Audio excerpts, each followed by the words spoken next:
एक थी नीली चिड़िया और दूसरी थी पीली चिड़िया। दोनों की दोस्ती बहुत ज़्यादा गहरी होती जा रही थी। वो कहीं भी जाती एक दूसरे के साथ ही जाती। एक दिन लाली चिड़िया पीली चिड़िया से बोलती है, देखती हो इन दोनों की दोस्ती तो बहुत ज़्यादा गहरी होती जा रही है। कहीं भी जाती वो लोग साथ में ही जाती। पीली चिड़िया बोलती है, हाँ बहन, मैंने भी देखा है, वो लोग कहीं भी जाती है तो साथ में ही जाती है। एक दिन दोनों ने डिसाइड किया कि चलो हम लोग कहीं घूमने चलते हैं। दोनों चिड़िया घूमते घूमते एक नदी के किनारे पहुंच जाती है और वहां पहुंचकर ढेर सारी मस्ती करती है। नीली चिड़िया पानी में खेलते खेलते डूबने लगती है। पीली चिड़िया उसे बचाने की बहुत कोशिश करती है लेकिन बचा नहीं पाती है। नीली चिड़िया मरते मरते पीली चिड़िया से बोलती है, तुम डरो मत पीली चिड़िया, मैं अगले जन्म में ज़रूर वापस आऊँगी, वो भी इंसान के रूप में धरती पे आऊँगी और मेरा नाम माया कुमारी होगा। नीली चिड़िया इतना बोलकर मर जाती है। पीली चिड़िया नदी के किनारे से उड़कर अपने घोंसले में जाती है और रोने लगती है। नीली चिड़िया का जन्म एक राजा के महल में होती है। राजा अपनी छोटी राजकुमारी का नाम माया राजकुमारी रखते हैं। चारों तरफ महल में खुशियां ही खुशियां होती है। लेकिन दिन पर दिन छोटी राजकुमारी की तबीयत खराब होती जा रही थी।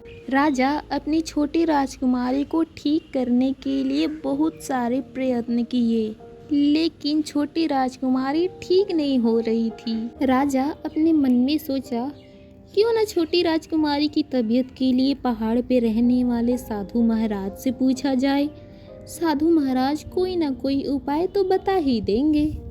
राजा अपने मंत्री से बोलते हैं, जाओ जल्दी जाओ और साधु महाराज को लेकर आओ। मंत्री धीरे धीरे पहाड़ पर जाता है और साधु महाराज को अपने साथ महल में लाता है। तब राजा बोलते हैं, साधु महाराज, मेरे महल में कई सालों बाद खुशियाँ के रूप में एक नन्ही राजकुमारी आई हैं, लेकिन चिंता का विषय ये है कि उनकी स्वास्थ्य ठीक नहीं हो रही है। तब साधु महाराज बोलते हैं, राजकुमारी के ऊपर एक दोष है। तब राजा बोलते हैं, साधु महाराज, क्या इसका कोई उपाय है? तब साधु महाराज बोलते हैं, हाँ एक उपाय है। तब राजा पूछते हैं, क्या उपाय है महाराज? साधु महाराज बोलते हैं, अगर माया राजकुमारी की तबीयत ठीक करनी है तो उसे अपनों से दूर रखना होगा। छोटी राजकुमारी की देखभाल 18 साल करनी है और जब छोटी राजकुमारी की 18 साल उम्र हो जाने के बाद राजकुमारी अपने महल में वापस आ जाएगी। राजा क्षणिक भी देर ना करते हुए गांव से एक किसान को बुलाते हैं और छोटी राजकुमारी को उसे दे देते हैं और किसान से बोलते हैं, छोटी राजकुमारी की देखभाल 18 साल करनी है और जब छोटी राजकुमारी की 18 साल उम्र हो जाने के बाद राजकुमारी अपने महल में वापस आ जाएगी। और ध्यान रहे, छोटी राजकुमारी को पता नहीं चलना चाहिए कि छोटी राजकुमारी एक राजकुमारी है। किसान बोलता है, ठीक है महाराज। इतना बोलकर किसान अपने घर चला जाता है और साधु महाराज भी अपने घर चले जाते हैं। किसान का नाम रामू था। रामू अपनी पत्नी के साथ एक छोटी सी झोपड़ी में रहता था और उसी झोपड़ी में छोटी राजकुमारी भी रहने लगी। धीरे धीरे छोटी राजकुमारी बढ़ती जा रही थी। किसान छोटी राजकुमारी को अपनी बेटी समझकर पालने लगा। छोटी राजकुमारी घर के कामों में हाथ बटाती, कभी मार्केट से सब्जी लाती तो कभी झाड़ू लगाती तो कभी कपड़े सुखाती। धीरे धीरे छोटी राजकुमारी घरेलू जीवन जीने लगी। इधर पीली चिड़िया नीली चिड़िया को खोजने के लिए गांव गांव भटकती है। पीली चिड़िया एक गांव जाती है। उस गांव में एक लड़की दिखाई देती है। लड़की से पूछती है, तुम्हारा नाम क्या है? लड़की बोलती है, मेरा नाम लक्ष्मी है और मैं इसी गांव में रहती हूँ। तब चिड़िया बोलती है, मुझे एक लड़की की तलाश है जिसका नाम माया है। लड़की बोलती है, इसी गांव के एक कोने में एक झोपड़ी है।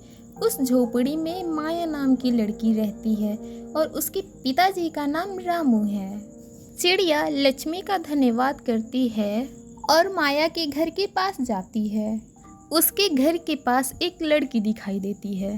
तब चिड़िया पूछती है, क्या तुम्हारा नाम माया है? तब माया बोलती है, हाँ, मेरा ही नाम माया है, लेकिन तुम कौन हो और मुझे कैसे जानती हो? तब पीली चिड़िया बोलती है, ये तुम्हारी पिछले जन्म की कहानी है। हम दोनों पिछले जन्म में बहुत अच्छी सहेलियाँ थी। हम दोनों की दोस्ती दिन पे दिन गहरी होती जा रही थी।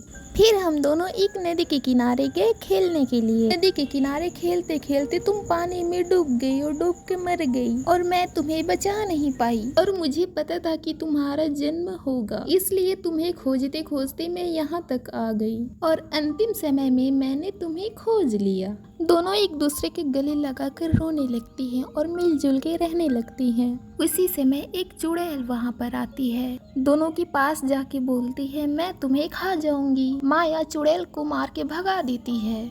इधर राजा अपने माया राजकुमारी का 18 साल तक इंतजार करते हैं और जैसे ही 18 साल पूरे होते हैं राजकुमारी को अपने महल में लाते हैं और माया राजकुमारी का विवाह एक राजकुमार से करा देते हैं। पीली चिड़िया को एक नीली चिड़िया मिल जाती है और दोनों चिड़िया मिलके माया राजकुमारी के साथ महल में रहने लगती हैं।